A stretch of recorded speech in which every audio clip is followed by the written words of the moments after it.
খাদ্যনালী বা oesophagus cancer একটি uncommon রোগ নয়। প্রচুর রোগী আমাদের দেশে খাদ্যনালী বা ইসোফেগাস ক্যান্সার রোগে আক্রান্ত।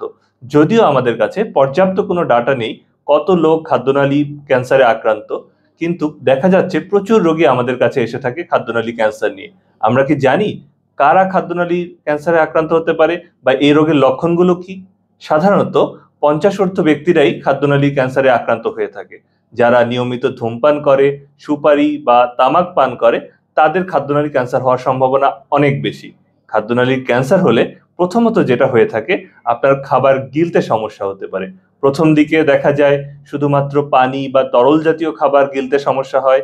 পরে সেটা কঠিন বা অন্য যেকোনো খাবার খেতেই সমস্যা হতে পারে। এমনকি খাবার গিলতে গেলে ব্যথা হতে পারে।